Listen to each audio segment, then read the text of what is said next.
Gin in the Box, ça a commencé il y a 6 ans avec mon cousin. C'est un concept par internet qui fait découvrir des gins tous les mois à nos abonnés. Après 1 an et demi, on a eu besoin de fonds supplémentaires pour accélérer notre commercialisation. On a cherché des investisseurs qu'on a réussi à convaincre et donc on a consulté Frédéric pour pouvoir avoir le meilleur conseil pour créer notre entreprise.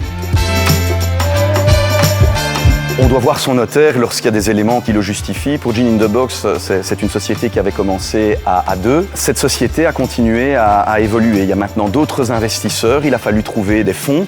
Cela peut se réaliser par différents moyens. Et ces différents types d'investisseurs vont avoir des buts différents. Et donc on va essayer de trouver une solution qui va cadrer avec le souhait de chacun pour pouvoir permettre à la société de dégager les fonds nécessaires à assurer son développement.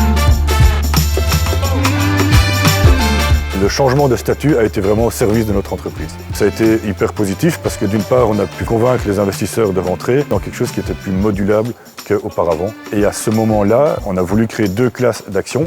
Une classe d'action pour les investisseurs qui puissent avoir part tant aux décisions qu'aux bénéfices et une classe d'action pour les employés qui puissent avoir accès aux bénéfices de l'entreprise. Ce qui a séduit aussi les investisseurs, c'est-à-dire qu'on avait cette réflexion pour les employés parce que c'est quand même des parties prenantes pour l'entreprise et donc ça les a rassurés et ça les a motivés et encouragés à nous rejoindre.